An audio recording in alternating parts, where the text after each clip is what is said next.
vrlo jasna medijska i politička slika u Bosni i Hercegovini koja se kroji naspram nekih ružnih interesa koji nemaju veze sa bosanskom, bosansko-hercegovačkom, Bosnom i Hercegovinom, sa idejom multietničnosti i multikulturalnosti u koju se zaklinju OSCE, OHR i njihovi sateliti. I dakle, ako sam ja javno progovorio o potrebi izgradnje jednog pluralnog, demokratskog ambijenta među Bošnjacima, to je bio dovoljan razlog da mi se dešavaju sve ove stvari koje se dogodile, a mislim da se nijednom novinaru u zadnje vrijeme i u tako malom periodu nije desilo toliko ružnih stvari koji uistinu posjećaju na jedan orvelovski totalitarni ambijent 48. vremena staljinizma, vremena rigidnih oblika policijske države. Ajde da kažemo, nije ni problem što se to dogodilo, ali problem što država ne reagira, što ne reagira tužiteljstvo, ne reagira policija, ne reagira OSCE i ne reagiraju mediji. Zašto? Pa zašto? Pa zato što su svi oni, što reče jedan moj prijatelj, na kazanu. Svi su oni na kazanu međunarodne zajednice, svi ti magazini, svi ti dnevnici, na kraju svi ti novinari, svi oni jako dobro žive od donacija i oni su prinuđeni jednostavno da slušaju. Ako je iz centralnog komiteta stigao Katul Ferman da se makne Fatmir Alispahić sa medijske ili političke scene, ali uslovno rečeno političke, ali ja nisam političar pa je to problem. I bošnjački dijalog nije stranka pa i to problem. Onda su oni dužni da to ispoštuju, da je slušaju, jer onda mogu pipe biti zatvorene pa nema dotoka sredstava. Isto slična je situacija, meni se dogodila negdje prošle godine u jesen.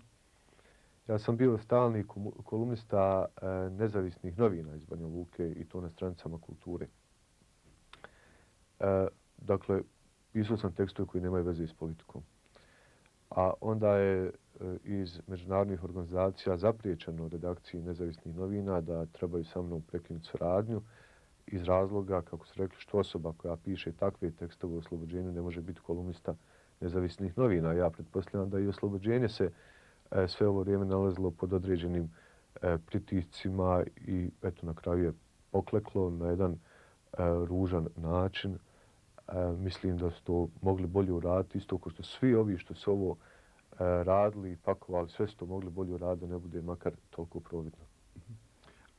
Koliko sam ja pročitao vaše kolumne, vi ste bili u nekom javnom sporenju i sa strankom Demokratske akcije i sa SDP-om i sa nekim drugim strankama.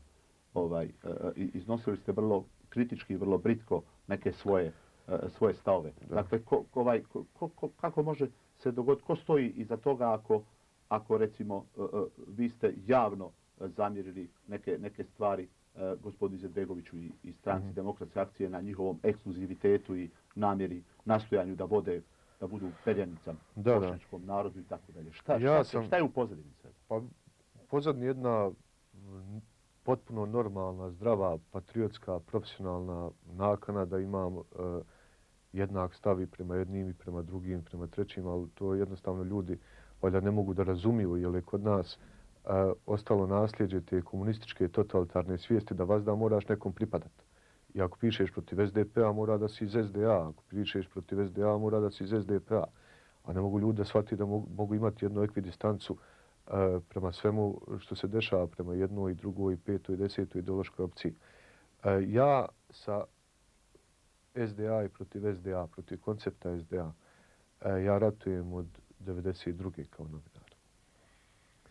I ona najgora ratna vremena, ja sam uređivao i uredio 70 brojeva Tuzla lista, kojeg je u Tuzli izdavao Georg Grubić.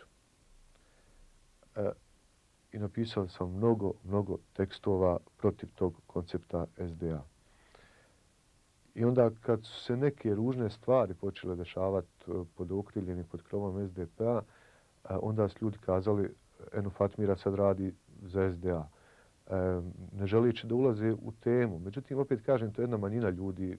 Smatram da opet jedna većina čitalaca razumije i prilazi tekstu kroz temu, kroz argumente, kroz činjenice, a ne na ovaj šablonizirani način. Ako pišeš, mislim, dešavalo se da u jednom mjesecu napišem 2 teksta kritička protiv SDA, 2 kritička protiv SDP-a, pa ne mogu svaki 7 dana mijenjati dres. Na koju stranu okrećete svoju zastavu onda? Kako pripadate mislite? nikome? Pa zastava je Bosne i Hercegovine, zastava je slobode, zastava je Evrope, zastava je borbe za ljudska prava, borbe za multietničnost. I po meni kogod ugrozi te neke vječne, univerzalne kategorije, ja kao čovjek moram biti protiv, kao novinar i kao stvaralac. Kažete mi, gospodine Alispahiću, javnost u Tuzli, kako gleda na to? Je li iko stao u vašu odbranu? Obični građani? Pa dobro, obični građani jesu, prijatelji jesu. Mnogo ljudi se zgrozilo na time što se desilo, mnogo telefonskih poziva i tako dalje. Ma dobro, vi znate staru priču, ne može niko biti hođa ili pop u svojoj čarši. Tako da ja tu, Bog zna, ne računam na Tuzlu. Međutim, indikativno je da sam upravo ja u Tuzli osnovao neke institucije za zaštitu ljudskih prava. Kažete malo o tome, šta ste? Pa, 1993. godine sam bio idejni tvorac i osnivač Foruma građana Tuzle. A onda 1995. isto tako idejni tvorac i osnivač građanskog alternativnog parlamenta koji u to vrijeme objedinio sve nevladne organizacije. Forum građana Tuzle je bio prva nevladna organizacija. I bio sam osnivač Komiteta za ljudska prava Bosne i Hercegovine i silom prilika ja sam se udaljio iz tih aktivnosti, možda 1998. Ali eto kažem... Nije to bilo davno? Pa da, pa nije bilo davno. U momentu kad sam prepoznao da te inicijative koje su zapravo nastale iz jedne patriotske, ljudske, demokratske nakane, da su one zapravo postale profitabilna legla za sticanje dobiti na takozvanom razvoju demokratije i razvoju ljudskih prava. I kažem, zanimljivo je da nijedna od tih institucija koje sam ja osnovao da štite ljudska prava, da štite građansku Tuzlu, demokratiju i tako da jedna od tih institucija nije se javila da zaštiti sad moje ljudsko i profesionalno pravo zbog ovog svega što mi se događa. I kažem, ja sam spovukao iz tih organizacija onog časa kad sam vidio da u te organizacije dolaze ljudi koji tu nisu bili kad je valjalo se boriti za multietničku Tuzlu, kad se valjalo boriti za neke demokratske principe. Dakle, oni su se tu pojavili zbog toga što su tu došle pare i onda je bilo interesantno od tog praviti biznis, a meni se jednostavno nije dalo da svoju iskrenu, tu patriotsku, demokratsku nakon da stavljamo neki komercijalni okvir. Ja to kad sam radio 1993. godine, 1992. Ja sam to stvarno radio iz, što se kaže, iz srca, bez ikakve namjere ili pretpostavke da bi tu moglo biti para, da se od tog može dobro živjeti, kao što sad žive neki ljudi od tog jako dobro. Kako ćete onda svoj dignitet zaštititi? Je li to moguće u Tuzli, u kojoj je upravo, koja važi kao ambijent u kome je pluralno, u kome je dijalog, u kome je kritička riječ, u kome svako može da kaže ono što misli? Pa dobro, vi imate i svi imaju jednu drugu sliku o Tuzli, koja je marketinški proizvod. Ja sam krivac zašto je to tako.